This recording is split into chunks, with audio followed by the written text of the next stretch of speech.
Muy buenas tardes y bienvenidos a todos. Hoy, al igual que en todas las semanas, les hemos traído un exponente de la ciencia, el cual ha dedicado su vida a esto y ha logrado grandes descubrimientos. Ahora le voy a leer algunos de sus datos generales para ver quién adivina quién es. Nació un 25 de diciembre de 1642 y falleció un 20 de marzo de 1727. Fue un físico, fue matemático, fue astrónomo que realizó grandes aportes científicos. Su padre falleció meses antes de que él naciera y su madre lo dejó a cargo de sus abuelos. Es considerado uno de los grandes genios de la historia mundial, ya que se destacó en el área de la física, la matemática, la astronomía y la óptica. Sus descubrimientos cambiaron la forma de ver la Tierra y comprender el universo. Formó parte de la revolución científica que comenzó en el Renacimiento con los estudios y descubrimientos de Nicolás Copérnico. Este continuó su evolución con los aportes de Johannes Kepler, Galileo Galilei y luego continuó con Isaac Newton. En el siglo XX, Albert Einstein tomó muchas de sus teorías para desarrollar grandes descubrimientos. Y a la cuenta de 1, 2 y 3... Buenas tardes, Newton. No lo puedo creer, estás en mi estudio. Es un gusto conocerte. Un gusto conocerte igualmente, Catalina. Es un gran placer y una gran oportunidad poder estar aquí con estos auditores tan preciosos y aprendiendo un poquito más cada vez de la ciencia. Bueno, Isaac, me gustaría que nos hablaras de los aportes centrales del conocimiento científico y la humanidad. Primeramente, me gustaría que hablaras de las leyes del movimiento de Newton, que las que formulaste en 1687. Bueno, esta ley y estas leyes fueron las principales para poder comprender la mecánica clásica. Y esta es la rama de la física que estudia el comportamiento de un objeto cuando está en reposo o cuando se desplaza a velocidades mínimas. Y bueno, para poder explicar este proceso, nos basamos en 3 leyes principales. Bueno, Catalina, la primera es la ley de la inercia, la que nos dice que todo cuerpo permanece en su estado de reposo a menos que otro ejerce una fuerza sobre él. Bueno, la segunda ley es la ley fundamental de la dinámica, la que nos habla de que la fuerza que se ejerce sobre un objeto es proporcional a la aceleración que éste tendrá. Y la tercera ley es la ley de acción y reacción, que nos habla de que cuando se ejerce una determinada fuerza sobre un objeto, con o sin movimiento, este ejerce sobre el mismo, o sea, sobre el primero la misma cantidad de fuerza. Ah, comprendo. ¿Esto sería más o menos lo que vemos en física en la media? Sí, algo así. De hecho, es muy cercano. No sé si te recuerdas, pero en la media nos pasan a Isaac Newton. Por esto, porque es el principio para poder comprender la física del movimiento. Interesante. Miren, escuchen, chicos, qué importante fue Isaac Newton en la ciencia de la historia. Bueno, Gracias. bueno, Isaac, me gustaría seguir con la ley de gravedad. ¿Qué nos podrías contar sobre esto? Bueno, la ley de la gravedad es una de las más nombradas y conocidas actualmente. Creo que todo el mundo conoce un poco sobre lo que es. Pero bueno, esta describe la interacción gravitatoria entre un objeto o distintos cuerpos con masa. Es decir, basándome en las leyes del movimiento anteriormente mencionadas, llegué a la conclusión que la fuerza gravitatoria tiene relación con 2 factores principales. La distancia que hay entre estos 2 cuerpos y la masa que cada uno de ellos posea. ¿Me entiendes? ¿Me entiende, público? Gracias. Bueno, me gustaría hablar de la naturaleza crepuscular de la luz. Bueno, mediante esta teoría demostré que la luz no está compuesta solo por ondas, como se creía anteriormente, sino que de partículas, las cuales yo denominé corpúsculos. ¿Ya? Y estas son lanzadas a gran velocidad en línea recta desde el objeto que emite la luz. Perfecto, bueno. Esta teoría fue expuesta por Newton en su obra Optics, en la que se estudia la reflexión y la dispersión de la luz. Sin embargo, su teoría fue desacreditada a favor de la teoría ondulatoria de la luz. Recién en el siglo XX, con los avances de la mecánica cuántica, fue posible explicar fenómeno de la luz como partícula en algunos casos y como onda en otros. Lamentable, ¿eh? Pero bueno, finalmente tú fuiste uno de los principales que nos ayudó a entender cómo funcionaba la luz, ¿cierto? Claro. De todas formas, hay que agradecer que esto se siguió continuando investigando, porque tú sabes, la ciencia no tiene límites. Claro, efectivamente. Bueno, ¿qué me podrías hablar de la teoría del color? Bueno, la teoría del color para mí fue uno de los descubrimientos más entretenidos que yo pude hacer. ¿Y cómo lo hice? Porque me basé en la luz del arco iris. Mira todo. Tú sabes, el arco iris es precioso. Tenía que saber qué había detrás de eso. Y bueno, descubrí mediante la investigación que la luz que proviene del sol es blanca y que cuando llega al punto se descompone en distintos colores formando el arco iris. De esta forma, pude comprobarlo en una habitación oscura poniendo un prisma y dejando entrar un rayo de luz que dio con el prisma y se refractaron los colores. Formó un arco iris. ¡Qué hermoso! Bueno, también sé que utilizaste lo que denominó el disco de Newton. El círculo con sectores pintados rojo, naranja, amarillo, verde, cian, violeta y azul. Al hacer girar el disco a gran velocidad, los colores se combinan y forman el blanco. Exactamente. Claro. Fue un descubrimiento maravilloso que me llenó de luz. Qué loco cómo se mezclan las cosas. Nunca me habría imaginado que los colores venían del color blanco, ¿cierto? Claro. Y que la luz del sol es blanca. Es la principal.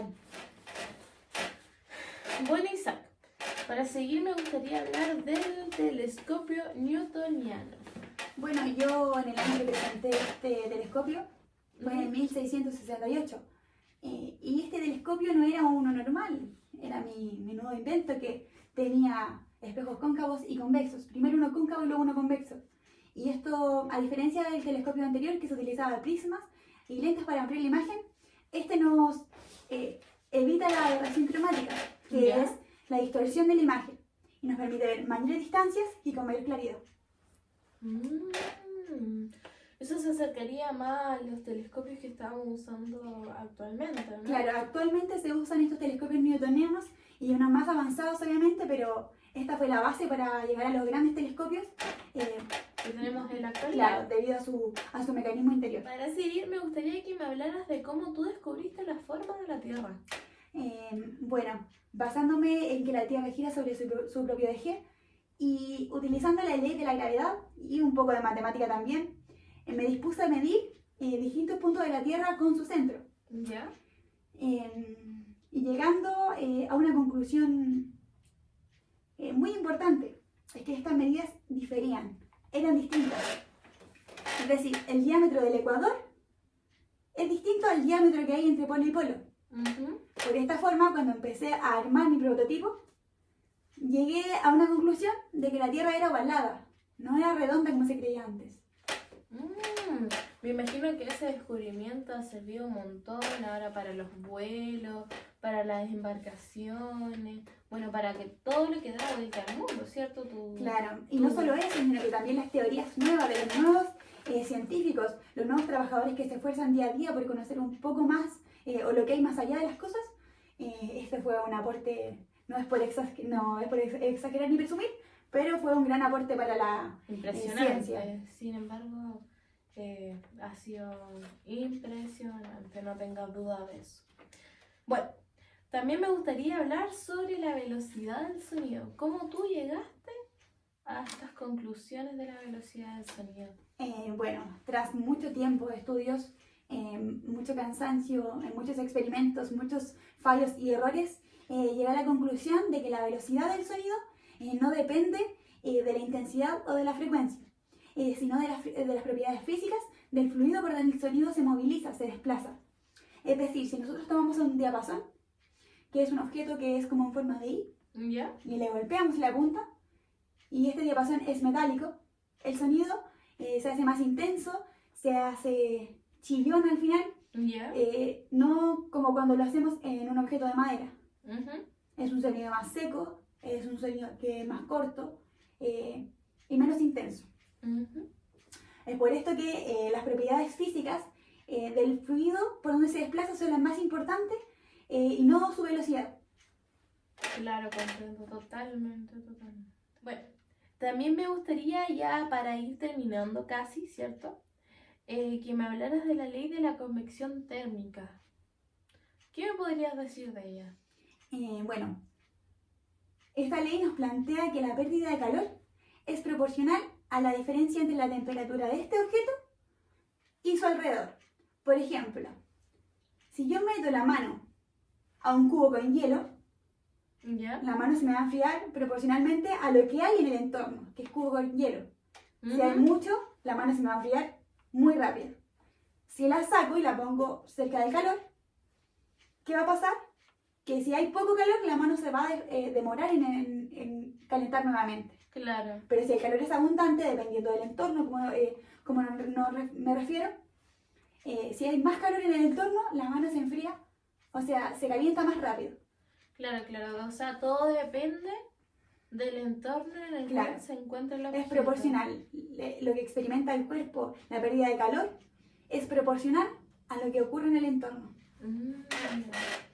O sea, eso más o menos pasaría en el verano cuando tú te acercas al ventilador, ¿cierto? Claro. O es tan simple meter la mano a un congelador con hielo, con agua con hielo, la metes y la sacas, midiendo la temperatura del ambiente. Qué interesante. O como cuando a veces en el colegio te sientas en la silla fría. Claro, claro, ahí podríamos ver la ley de convección térmica. Claro. Bueno, otra cosa que me gustaría ya hablar sería sobre el cálculo.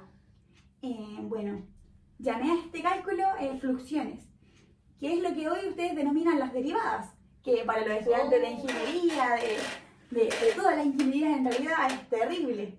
Sí. Creo que tu papá tuvo problemas con las derivadas. Mis hermanas y mis parejas también, no te preocupes. Bueno, yo también. Bueno, fue una herramienta que ayuda en el cálculo de las órbitas y de las curvas. Y a los principios de 1665 se descubrió el teorema del binomio y este desarrolló los principios del cálculo diferencial e integral. Entonces de ahí podría venir el nombre de las derivadas, las diferenciadas y las integrales, las famosas integrales. El terror de todos los estudiantes matemáticos. Sí. Y bueno, ya para finalizar, para no quitarte más tiempo, me gustaría que me hablaras de las mareas. Bueno, yo expliqué el funcionamiento de las mareas tal como lo conocemos hoy en día. Las mareas, sube la marea, baja la marea. Y esto depende netamente por las fuerzas gravitatorias que ejercen entre el Sol y la Luna. Es decir, sube la marea cuando la Luna está más cerca, baja la marea cuando la Luna está más lejos y está el Sol. Por eso tenemos 6 mareas al día. Oh, mira tú. Y esto es un dato importantísimo para los pescadores, Claro. quienes quizás ni saben que lo hice yo. Pero ellos, sin embargo, saben en qué momento sube la marea, Y baja la marea. cuando pueden ir a mariscar, cuando pueden ir a pescar, cuando tienen que devolverse, cuando hay un mal querido. Es gracias a esto. Miren, chicos, pongan atención. Uno muchas veces sabe cosas y no saben quién las creó o quién nos dio el proporcionamiento del conocimiento, ¿cierto? Es muy importante buscar el origen de las cosas. Bueno, yo no te quiero quitar más tiempo porque San Pedro ya siento que me está llamando. Así que fue un gusto haber estado contigo en esta entrevista.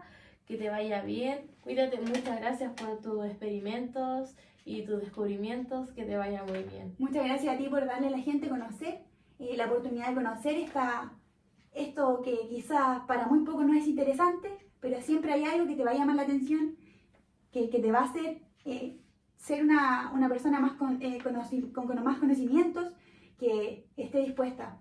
La verdad, muchas gracias a todos los que van a ver esta entrevista y amén. Me voy para el cielo.